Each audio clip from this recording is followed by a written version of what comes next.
Good morning. આજનો આપણો lecture છે એ ડેવિસન ગર્મરના પ્રયોગ ઉપર છે, બરાબર.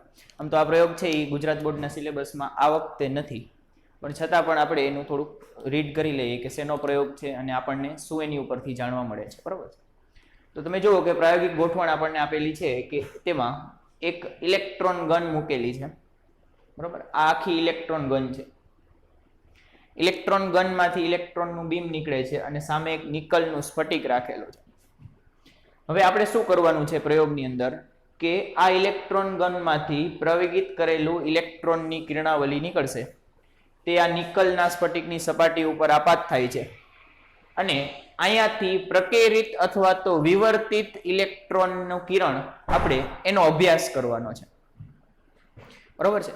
કે એક સપાટી છે એની ઉપર ઇલેક્ટ્રોનનું બીમ આપાત થાય છે, એ બીમ અહીંયાથી આખું આમ વિખાઈ જશે, પ્રકેરિત થઈ જશે, અથવા તો આપણે એવું કહી શકશું કે નિકલના સ્ફટિકના બે સ્તર વચ્ચેની જગ્યામાંથી એ પાતળી સ્લિટની જેમ વર્તન કરશે અને ત્યાંથી ઇલેક્ટ્રોનના બીમનું વિવર્તન થઈ જશે અને આ વિવર્તિત બીમ છે, અથવા તમે એને પ્રકેરિત બીમ પણ કહી શકો.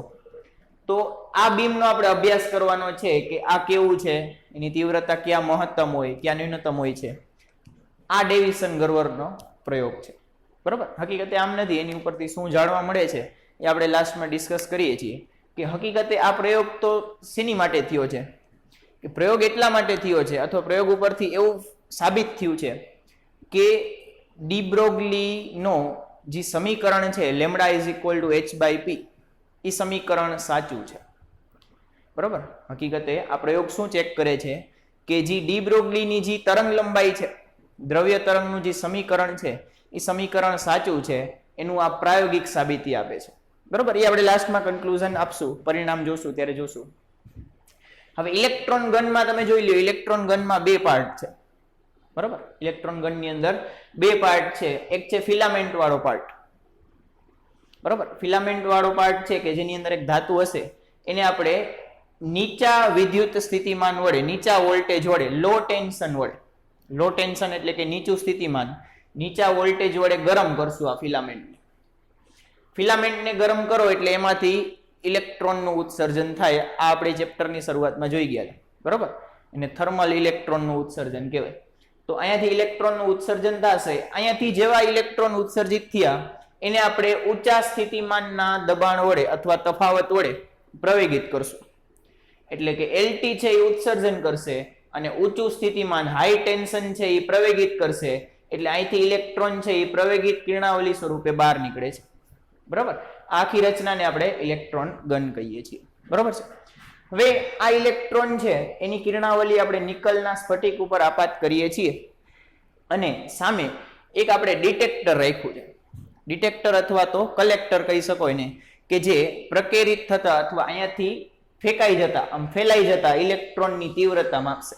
આમ ચારે બાજુ ફરશે કે જેનાથી કયા ખૂણા ઉપર કેટલા ઇલેક્ટ્રોન જાય છે, કેટલા ઇલેક્ટ્રોન પ્રકેરિત અથવા વિવર્તિત થાય છે, એનો અભ્યાસ આપણે આની ઉપરથી કરી શકશું. આની ઉપરથી કઈ રીતે?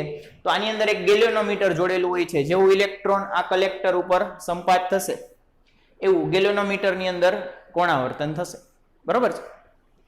તો આ ડેવિસન ગર્મરનો જે પ્રયોગ છે એની માટે થોડુંક થિયરી લખેલી છે, ખાલી વાંચજો, બરોબર. આપણે મેન તો વસ્તુ છે એનું પરિણામ જોવાનું છે. મેન વસ્તુ શું આપણે તમારે યાદ પણ રાખવાનું છે પરિણામ, કે પરિણામ શું મળે છે. કે હવે ડેવિસન ગર્મરે એવું જોયું કે જ્યારે અહીંયા આપણે પ્રવેગક સ્થિતિમાન છે એ 54 વોલ્ટ રાખીએ છીએ. કેટલા વોલ્ટ રાખીએ છીએ? 54 વોલ્ટ પ્રવેગક સ્થિતિમાન રાખીએ છીએ. ત્યારે 54 વોલ્ટ માટે થીટા બરાબર 50 ડિગ્રીના ખૂણે, 54 વોલ્ટ માટે થીટા બરાબર 50 ડિગ્રીના કોણે ઇલેક્ટ્રોનની તીવ્રતા મહત્તમ જોવા મળે છે. શું જોવા મળી? ઇલેક્ટ્રોનની તીવ્રતા મહત્તમ જોવા મળી. આ એનું પરિણામ છે. ફરીથી કે 54 વોલ્ટેજ જેટલા સ્થિતિમાન 50 ડિગ્રીના કોણે જ્યારે આપણે ડિટેક્ટર અથવા કલેક્ટર રાખ્યું ત્યારે ઇલેક્ટ્રોનની તીવ્રતામાં મહત્તમ વધારો જોવા મળ્યો, બરોબર છે. આનો મિનિંગ સમજો. આનો મિનિંગ આપણે એ રીતે સમજાવી શકીએ કે તમે જુઓ કે ઇલેક્ટ્રોન છે એ તરંગ સ્વરૂપે વર્તે છે. આપણે આખું ચેપ્ટર એની ઉપર જોઈ ગયા છે. હવે જ્યારે ઇલેક્ટ્રોન છે ને એ થોડુંક નિકલનો સ્ફટિક ડ્રો કરીએ કે તમે જુઓ કે આ લગભગ નિકલનો સ્ફટિક છે.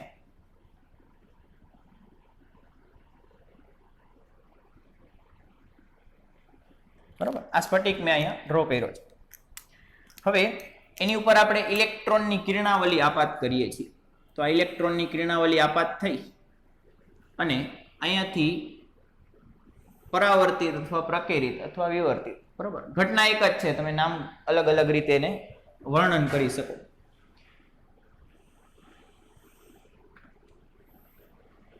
એટલે તમે જુઓ કે જ્યારે ઇલેક્ટ્રોન છે એ નિકલના સ્ફટિક ઉપર આપાત થાય છે, આ ઇલેક્ટ્રોન છે અથવા ઇલેક્ટ્રોનની કિરણાવલી છે એ નિકલના સ્ફટિક ઉપર આપાત થાય છે, ત્યારે એના ક્રમિક સ્તર ઉપરથી પરાવર્તિત અથવા પ્રકેરિત થતા કિરણો, આ કિરણો છે ને એ આગળ જઈને સંપાતીકરણ અનુભવશે. આ નિકલનો સ્ફટિક છે, અહીંયાથી આમાં સ્તર હશે, આવા એવા જુદા જુદા બે ક્રમિક સ્તર ઉપરથી જે પ્રકેરિત ઇલેક્ટ્રોનના તરંગ હશે એ તરંગ આગળ જઈ અને સંપાતીકરણ કરશે. સંપાતીકરણ કરશે એટલે એમાં વ્યતિકરણની ભાત બનશે. શું બનશે? અહીંયા પડદા ઉપર, અહીંયા તમે પડદો રાખો ને તો પડદા ઉપર તમને શું મળે? વ્યતિકરણની ભાત મળે. વ્યતિકરણની ભાત એટલે શું? તો એમાં અમુક જગ્યાએ તીવ્રતા મહત્તમ હોય, પછી ન્યૂનતમ હોય, વળી પાછી મહત્તમ, વળી પાછી ન્યૂનતમ હોય. એટલે કે આ મહત્તમ ન્યૂનતમ તીવ્રતાઓ તમને મળતી હોય છે. હવે એમાં તમે વિવર્તનની ભાત ધ્યાનમાં લ્યો તો વિવર્તનની ભાતમાં સૌથી વધુ તીવ્રતા મધ્યસ્થમાં હોય, બરાબર, પછી ક્રમશઃ તીવ્રતા ઘટતી જાય છે.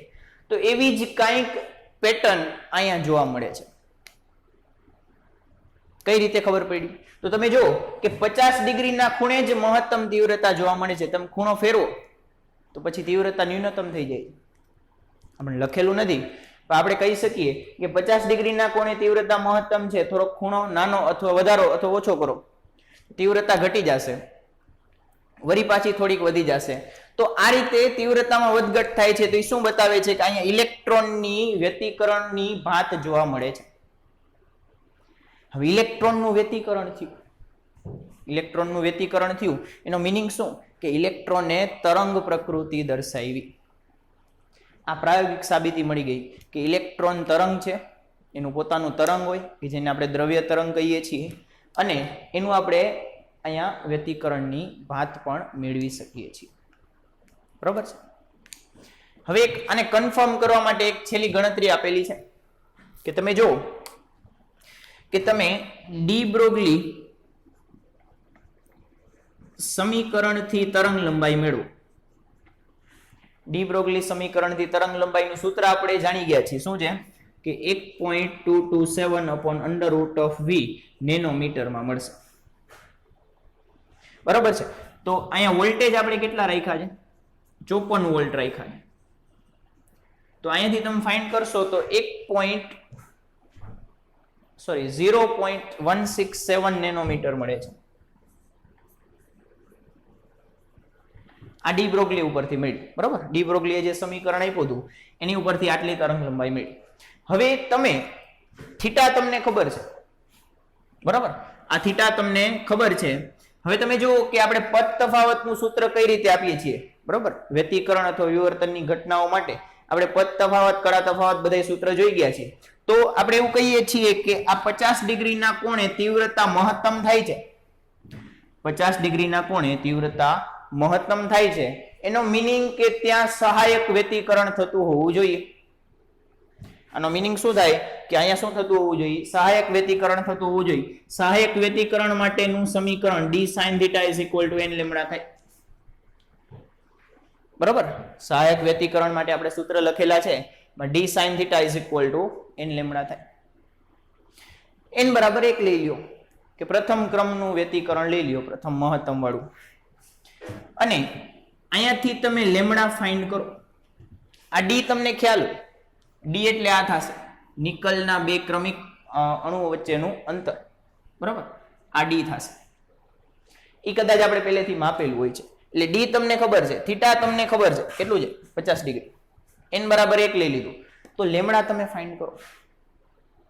લેમ્ડા ફાઇન્ડ કરશો 0.167 165 નેનોમીટર મળે છે. આટલું જ મળે છે ઓલમોસ્ટ. એટલે તમે જુઓ કે આ આપણે વ્યતિકરણની ઘટના વડે મેળવેલું તરંગ છે અથવા તરંગ લંબાઈ છે, અને આ ડી બ્રોગલી વડે આપેલી તરંગ લંબાઈ છે, બંને સેમ મળે છે. તો આની ઉપરથી ડેવિસન ગર્મરે કીધું કે આ જે ડી બ્રોગલી ભાઈ જે કહી ગયા છે એ બધું સાચું. દ્રવ્ય તરંગ જેવી વસ્તુ છે, એની તરંગ લંબાઈ પણ છે, અને એ પ્રાયોગિક સાબિતી પણ છે. બરોબર છે. અને આનો ઉપયોગ ફાઇનલી શેમાં થયો તો ઇલેક્ટ્રોન માઇક્રોસ્કોપની રચનામાં થાય છે. બરોબર, કે ઇલેક્ટ્રોનનું તરંગ સમીકરણ છે એની વડે તમે ઇલેક્ટ્રોન માઇક્રોસ્કોપ બનાવી શકો છો. બરોબર છે. એની ઉપર આપણે પછી વધારે એકાદ બે દાખલામાં એવું થોડુંક કંઈક આવે છે તો આપણે ત્યારે ડિસ્કસ કરશું. અત્યારે લખી લ્યો, કામની વસ્તુ છે. તમારે યાદ એક આ રાખવાનું છે. બરોબર, બીજું તો કાંઈ યાદ નથી રાખવાનું, બાકી ખાલી સમજૂતી મેળવવાની છે. Thank you. બરોબર.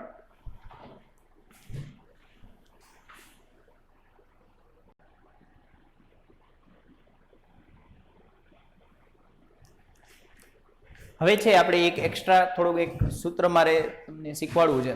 આપણે એની વિશે વાત કરીએ કે આપણે સાપેક્ષવાદના સૂત્ર જોયા છે કે સાપેક્ષવાદ એટલે કે ક્યારે કામમાં લેવાનું કે જ્યારે કોઈ કણ છે એ પ્રકાશના વેગની નજીકની ઝડપથી ગતિ કરે, અથવા કોઈ કણની ઝડપ છે એ પ્રકાશના વેગથી નજીક પહોંચી જાય, સીની નજીક આવે, ત્યારે આપણે સામાન્ય સૂત્રો વડે ગણતરી કરી શકતા નથી, કારણ કે દળ બદલાઈ જાય છે.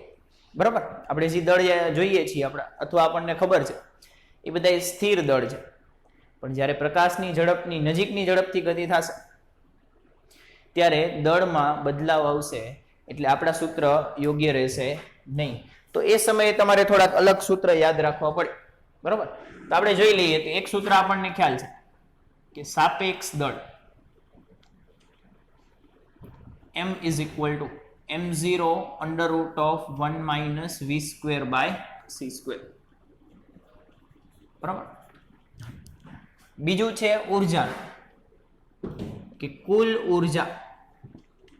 હવે જ્યારે સાપેક્ષવાદની રીતે જોતા હોય ત્યારે કુલ ઉર્જા બરાબર ગતિ ઉર્જા પ્લસ સ્થિર સ્થિતિની ઉર્જા, આ બંને વડે અપાય છે. બરાબર, કે સ્થિર સ્થિતિમાં કેટલી ઉર્જા છે અને ગતિ ઉર્જા કેટલી છે. ગતિ ઉર્જાને આપણે ઈ કે થી દર્શાવી દઈએ, અથવા ખાલી કે થી દર્શાવવું કોઈ ફરક પડશે નહીં, અને કુલ ઉર્જાને આપણે ઈ થી દર્શાવી દઈએ. સ્થિર સ્થિતિની ઉર્જા m0c² વડે અપાય, E is equal to mc². બરાબર, m ની જગ્યાએ સ્થિર દળ લ્યો એટલે સ્થિર સ્થિતિની ઉર્જા મળી જશે, એટલે m0c². તો અહીંયાથી તમને એક સૂત્ર મળી શકે કે EK is equal to E minus m0c². આને ઓલી બાજુ લઈ જાઓ. હવે જે સમયે તાત્ક્ષણિક તમારે ઉર્જા જોતી હોય તો તાત્ક્ષણિક દળ સપોઝ કે m હોય, જે તે સમયે આપણે ઉર્જા જોતી હોય અને તે સમયે દળ m હોય તો ઉર્જા પાસે mc², એટલે E ની જગ્યાએ આપણે લખી શકીએ mc² minus m0c². આ સૂત્ર આપણે એકવાર ઉપયોગ કરી ગયા છે. બરોબર છે. હાલો આને સાઈડમાં રાખી. હવે E બરાબર આપણે હમણાં જ જોયું mc² થાય છે is equal to EK. બરોબર, EK ની જરૂર નથી. હવે કુલ ઉર્જા E બરાબર mc². હવે છે ને આપણે આ m ની સૂત્ર અહીંયા લખીએ છીએ. એટલે શું કરીએ છીએ, m ની જગ્યાએ આ લખી નાખો, એટલે m0c² upon under root of 1 minus v² by c². v એટલે ઝડપ છે, સ્થિતિમાન નથી. બરોબર, આ મળ્યો E. હવે તમને ખ્યાલ હોવો જોઈએ કે વેગમાન p બરાબર mv થાય તો આની ઉપરથી v બરાબર p/m થાય. એ વસ્તુને આપણે આમાં મૂકી દઈએ, એટલે E is equal to m0c² upon under root of 1 minus v² ની જગ્યાએ v છે p/m તો v² p²/m², એટલે p²/m², અને આ c² m ને. બરાબર છે. હવે તમે જુઓ કે હું શું કરું છું, કે અહીંયા છે ને આપણે c² વડે ગુણી અને c² વડે ભાગીએ છીએ. c² વડે ગુણી અને c² વડે ભાગતા તો e ની કિંમત કેટલી મળે છે? તો e is equal to m0 c² upon under root of 1 minus ઉપર વધશે p² c² અને નીચે વધશે m² c raised to 4. બરોબર. હવે e બરાબર તો આપણે શું લીધું હતું શરૂઆતમાં જ? mc². બે બાજુ વર્ક કરો તો e² is equal to m² c raised to 4. આને આપણે અહીંયા લખી નાખો એટલે e is equal to m0 c² upon under root of 1 minus p² c² by e². બરોબર, સ્ક્વેર સ્ક્વેર જ આવે છે. હવે બંને બાજુ પાછો સ્ક્વેર કરો. બરોબર, તો સ્ક્વેર કરો એટલે e² is equal to આનો સ્ક્વેર કરો એટલે m0² c raised to 4 upon 1 minus p² c² e². Square square square. અને સામે લઈ જાઓ, આખા પદને આપણે સામે લઈ જઈએ તો અને e0 વડે ગુણી e² અંદર ગુણી દઈએ. બરાબર, સામે લઈ જઈએ અને e² અંદર ગુણી દેવો એટલે e² માઇનસ p² c². બરાબર, એક એક e² ગયા is equal to m0² c raised to 4. જેને ખબર નહીં પડતી એને ખાલી સ્ક્વેર સ્ક્વેર જ સંભળાતું હશે. હવે અહીંથી e ને કરતા બનાવો એટલે કે e² is equal to m0² c raised to 4 plus p² c². e ને કરતા બનાવો તો e is equal to under root of m0² c raised to 4 m0² c raised to 4 plus p² c². તો તમારે આ ત્રણ સમીકરણ યાદ રાખવાના છે. બરાબર, લખી લો.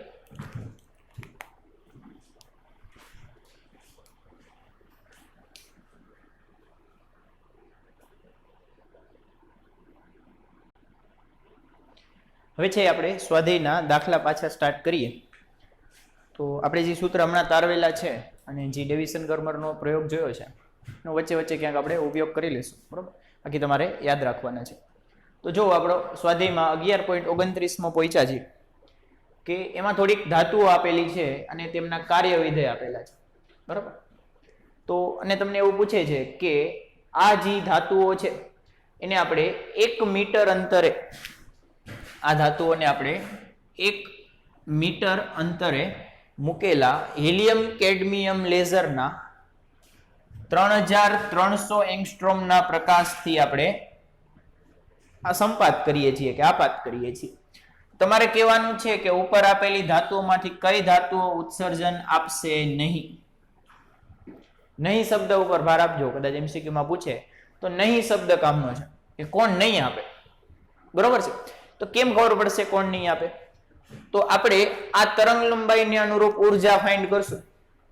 આપણે આ 3300 એંગસ્ટ્રોમને અનુરૂપ ઉર્જા ફાઇન્ડ કરશું અને જે ધાતુઓની ઉર્જા આની ઉર્જાથી ઓછી હશે એ દર્શાવશે નહીં. તો હાલો ફાઇન્ડ કરી કે આનો આન્સર કે lambda is equal to 3300 angstrom આપેલ છે. તેથી E is equal to hc upon lambda. બધી કિંમત લખો તો શું થશે? h છે 6.626 10⁻34 ઇન્ટુ c.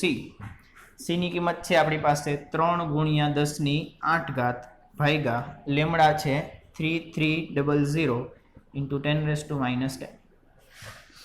પણ આપણને ખ્યાલ હોવો જોઈએ કે આ સૂત્ર આપણને જૂલમાં આન્સર આપે છે. એટલે જો મારે ઇલેક્ટ્રોન વોલ્ટમાં આન્સર જોતો હોય તો આને ભાગ્યા E કરવો પડે. બરોબર, એટલે છેદમાં એક E વધારાનો રાખવો પડે. એની કિંમત આપણને ખબર જ હોય તો કદાચ ન લખો તો ચાલશે. બરોબર, તો અહીંથી બધો સાદરૂપ આપો, એની કિંમત લખી નાખો અને બધો એક ગુણાકાર ભાગાકાર જે થતું એ કરી નાખો એટલે ફાઇનલ આન્સર તમને ઇલેક્ટ્રોન વોલ્ટમાં મળશે. બરોબર છે, આન્સર તમને મળે છે 3.800 ને અથવા 3.764 મળે છે ઇલેક્ટ્રોન વોલ્ટ. કેટલો મળે છે? 3.764. ચેક કરી લેજો. તો આટલા ઇલેક્ટ્રોન વોલ્ટ જેટલી ઉર્જા આ પ્રકાશની અંદર છે. હવે તો કોનું ઉત્સર્જન થશે? તો આનાથી ઓછી કાર્ય વિધેય છે એ બધાનું ઉત્સર્જન થશે. તો 2.75 આનું થશે, આનું થશે, આ બેનું નહીં થાય. એટલે આપણે લખીએ કે આપેલ ધાતુઓમાંથી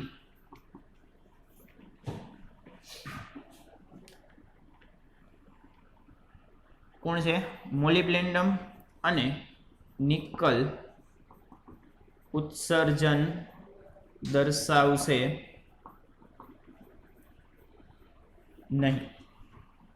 બરોબર છે. હવે જે એક ક્વેશ્ચન આમાં પૂછ્યો છે કે તમે જુઓ કે પ્રથમ કેસમાં છે એ પ્રકાશનું ઉદ્ગમ છે એ 1 મીટર અંતર રાખેલું છે. તો હવે તમને પૂછે છે કે શું આ ઉદ્ગમને એટલે કે લેઝરને તમે નજીક લાવો, 1 મીટરમાંથી 50 સેન્ટીમીટરે કરી નાખો, અંતર અડધું કરી નાખો, તો શું થશે? તો આપણને ખબર છે અંતર અડધું કરવાથી તીવ્રતા વધી જાય. અંતર પ્રકાશને નજીક લઈ આવો ને તો આપાત થતા કિરણોની સંખ્યા વધી જાય. સંખ્યા વધી જાય એટલે તીવ્રતા વધે. બરોબર? તીવ્રતા વધવાથી કાંઈ ઉત્સર્જન થવા માંડે નહીં. આવૃત્તિ વધવાથી ઉત્સર્જન થાય, તીવ્રતા વધવાથી ઉત્સર્જન થાય નહીં. તો અહીં શું થશે કે જેવું આપણે આ લેઝરને નજીક લાવશું એવું આપાત થતા પ્રકાશ અથવા ફોટોનની સંખ્યા વધી જશે, એટલે કે તીવ્રતા વધી જશે. તો એનાથી આપણને જે ફોટો ઇલેક્ટ્રિક પ્રવાહ છે એ પ્રવાહની કિંમત વધી જશે. બરોબર? તો એ જ આપણે લખવાનું છે. પણ જે ઉત્સર્જન દર્શાવતા નથી આ મોલિબ્ડેનમ ને જે નિકલ છે એ ઉત્સર્જન દર્શાવવા લાગશે એવું કેવું ખોટું થશે. એટલે કે આ તો ઉત્સર્જન નહીં જ દર્શાવે, ભલે તમે ગમે એટલું નજીક લાવો. બરોબર? તો એ જ આપણે લખીએ છીએ કે હવે લેઝરને નજીક લાવતા એમઓ અને એનઆઈ ઉત્સર્જન દર્શાવતા નથી, પરંતુ આપાત પ્રકાશની તીવ્રતા વધવાથી સોડિયમ અને પોટેશિયમમાંથી મળતા ફોટો ઇલેક્ટ્રિક પ્રવાહમાં વધારો થશે. બરોબર? આવું બધું લખવું પડશે, એમને એમ નહીં હાલે. તો લખી લો.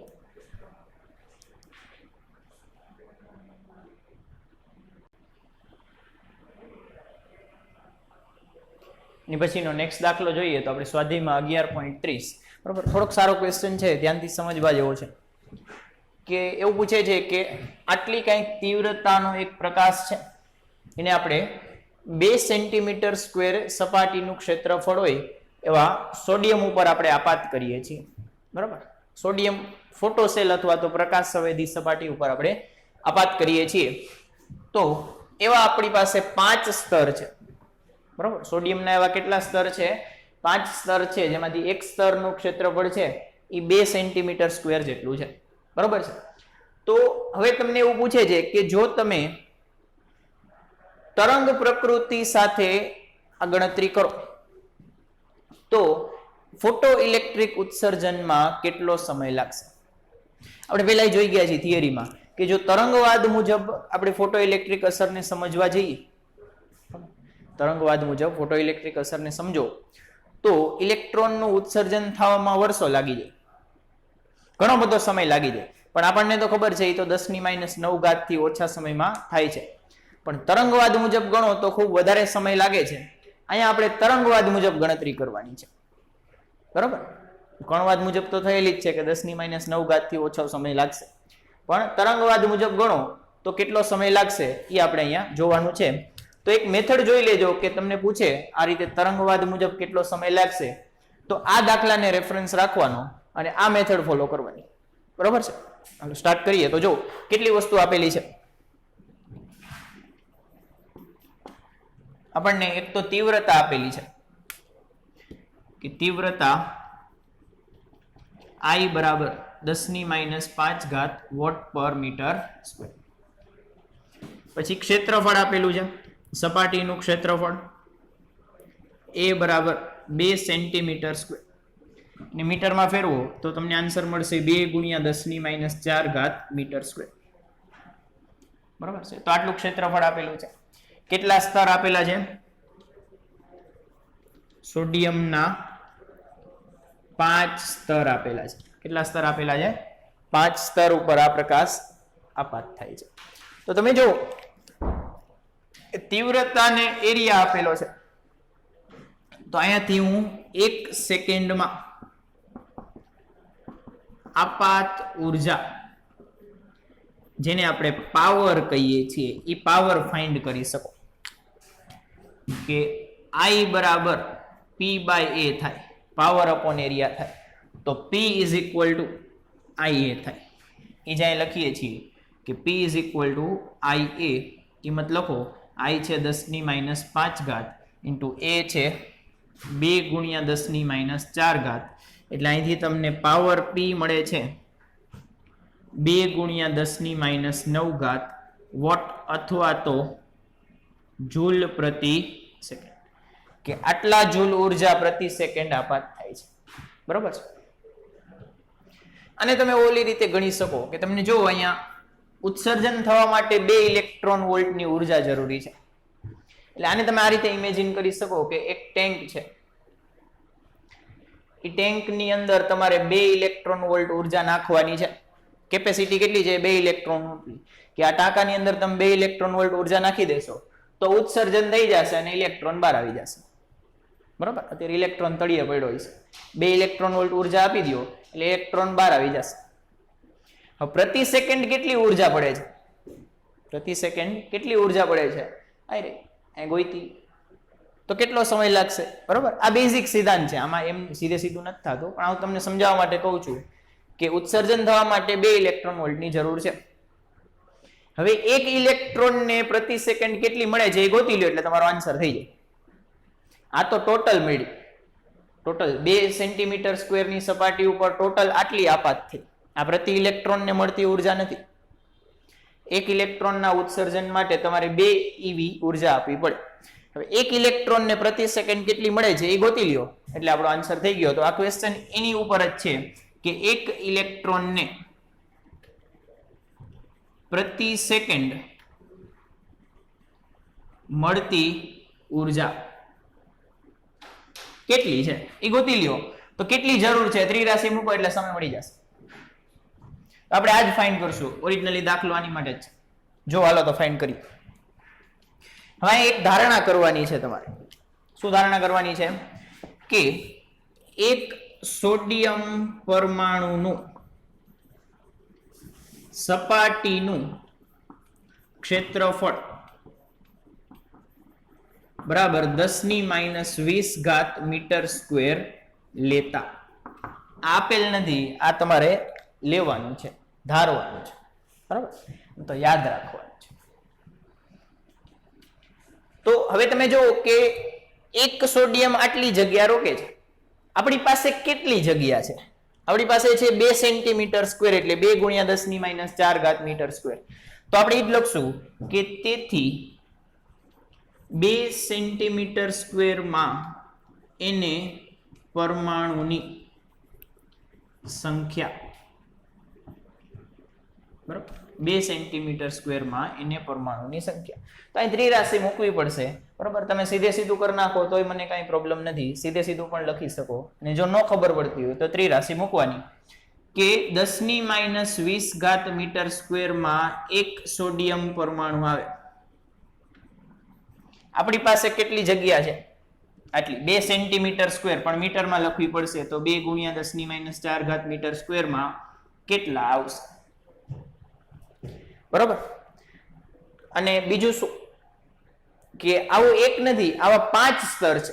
એટલે જે આન્સર આવશે ને એને ગુણ્યા 5 કરવું પડશે. એટલે અહીંથી આપણે આન્સર લખીએ તો આન્સર કેટલો આવશે? તો 2 × 10⁻⁴ ભાગ્યા 10⁻20.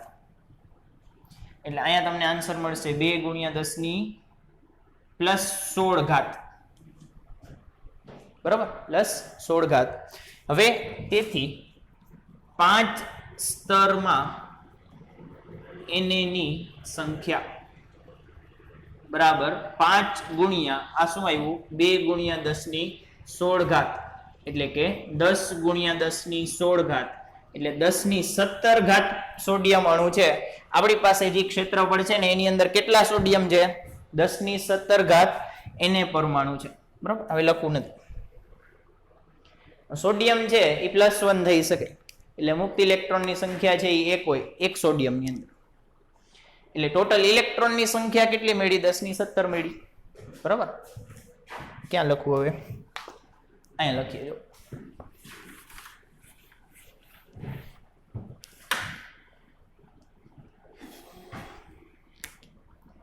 તેથી ઇલેક્ટ્રોનની મુક્ત ઇલેક્ટ્રોનની સંખ્યા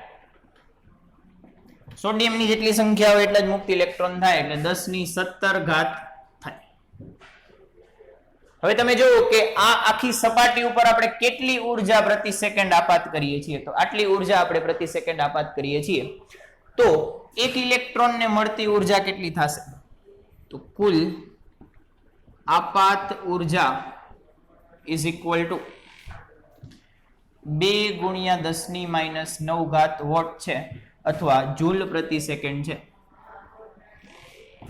તેથી એક ઇલેક્ટ્રોનને મળતી ઉર્જા ઇઝ ઇક્વલ ટુ, તો ટોટલ ભાગ્યા સંખ્યા કરો એટલે એકને મળતી ઉર્જા મળી જશે કે ટોટલ છે 10 ની -9 ઘાત, અને ટોટલ ઉર્જા મેળવવાવાળા કેટલા છે? તો 10 ની 17 ઘાત છે. તો અહીંથી મળશે 2 ગુણ્યા 10 ની -26 ઘાત જૂલ જેટલી ઉર્જા પ્રતિ સેકન્ડ મળશે. બરાબર, 26 થશે ને, 17 ને 24 ને 25 26 બરોબર 26 થશે. હાલો, તો એક ઇલેક્ટ્રોનને આટલી ઉર્જા મળે છે 1 સેકન્ડમાં. હવે મુક્ત થવા માટે કેટલી ઉર્જા જોશે? તો મુક્ત થવા માટે 2 ઇલેક્ટ્રોન વોલ્ટ ઉર્જા જોશે, પણ ઇલેક્ટ્રોન વોલ્ટમાં કામ નહીં કરી શકી, એટલે આપણે જૂલમાં ફેરવવું પડશે. એટલે 1.6 10 ની -19 ઘાત જૂલ. તો હવે સમય મળી જશે કે 1 સેકન્ડમાં અથવા તો 2 ગુણ્યા 10 ની -26 ઘાત જૂલ 1 સેકન્ડમાં મળે છે. આપણે ટોટલ કેટલી આપવી છે? તો 2 ગુણ્યા 1.6 ગુણ્યા 10 ની -19 ઘાત આપવી છે. તો એની માટે સમય t બરાબર કેટલા? બરોબર છે, તો અહીંથી સમય ફાઇન્ડ કરો તો t is equal to 2 into 1.6 into 10⁻⁹ divided by 2 into 10⁻26. તો 2 કટ થઈ ગયા, તો અહીં શું વધશે? 1.6 ગુણ્યા 10 ની કેટલી આવશે? 7 ઘાત સેકન્ડ. તો એક ઇલેક્ટ્રોનને ઉત્સર્જિત થવું હોય તો આટલો સમય લાગશે. અને વર્ષમાં ફેરવો તો અંદાજિત તમારે 0.5 વર્ષ આવશે. એટલે તરંગવાદ મુજબ જો આપણે ધ્યાનમાં લેતા હોઈએ તો એક ઇલેક્ટ્રોનને ઉત્સર્જિત થવામાં અડધો વર્ષ લાગે. બરોબર, એટલે કે આ ખોટું જ છે, પણ આન્સર આપણો આ જ છે. તો લખી લો.